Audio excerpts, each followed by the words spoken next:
Back at it again with one of the more anticipated matchups the first week of the 2025 college football season.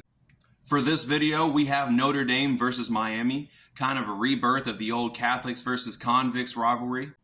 Of course, both teams have kind of gone away from that image, but still the history is there.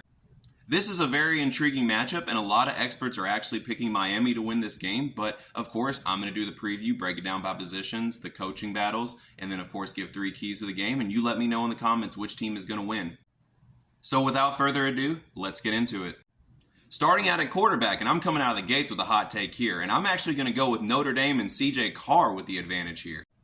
I know I said on the podcast that I don't know what I'm getting out of CJ Carr this year, but whatever it is, I'm taking it over Carson Beck.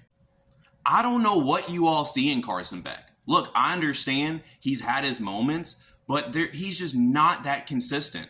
And there's times where he might look like the best quarterback in college football, but there's other times he looks like one of the worst.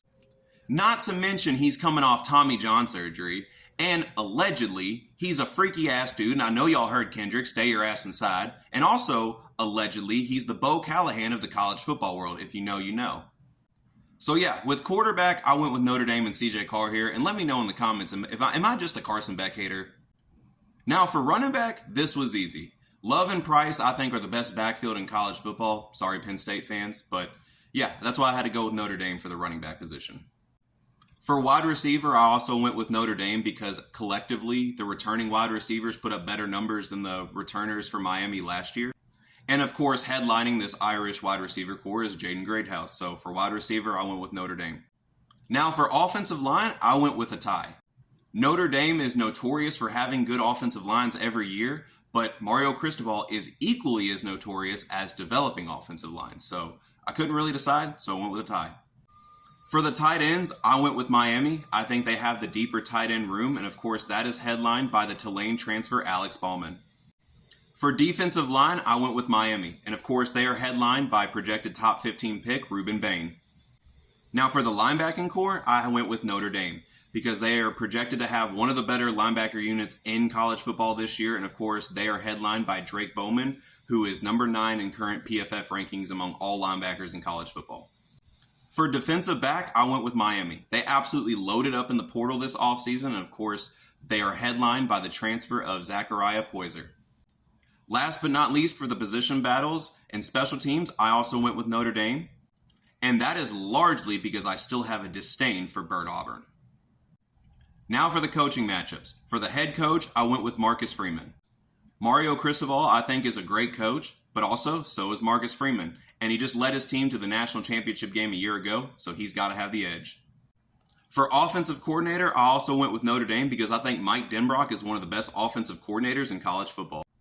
And if you don't believe me, check the resume. Now, defensive coordinator was an interesting matchup because both teams made new hires this offseason.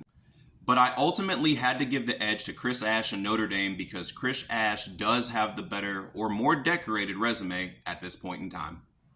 One of his more impressive feats is being the defensive coordinator on the 2014 national championship winning Ohio State Buckeyes, the first team to win the national championship in the college football playoff era.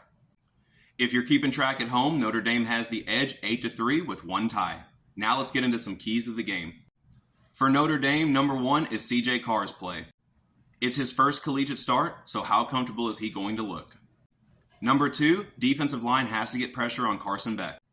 Defensive line was a big question mark for Notre Dame coming into the year, and for them to be able to win this game, I think they're going to have to make an impact and get pressure on Carson Beck and make him very uncomfortable throwing the ball. And for number 3, they have to win the wide receiver matchup. They're going up what I think is going to be a very good Miami secondary, but if they can get separation, it can make CJ Carr's day a lot easier. Now for Miami, number 1, which Carson Beck are you getting? Are you getting the Carson Beck that apparently everybody in college football is sold on, or are you getting the Carson Beck that I'm not sold on? Number 2, their defensive line also has to get pressure onto CJ Carr. It's CJ Carr's first collegiate start, so if they can get in the backfield and make him uncomfortable, it could be a very long day for the young quarterback's first start. And number 3, they have to be able to establish the run. Although they don't have the running back room that Notre Dame has, Mark Fletcher and company is still a very good running back room in their own right. If they can get something going on the ground, it will allow Miami to not rely on Carson Beck to beat Notre Dame's defense by himself. That concludes another Week 1 preview. Let me know down in the comments who wins this game, Notre Dame or Miami, and let me know which Week 1 game I should do next. And as always, like and subscribe to Less is More Sports.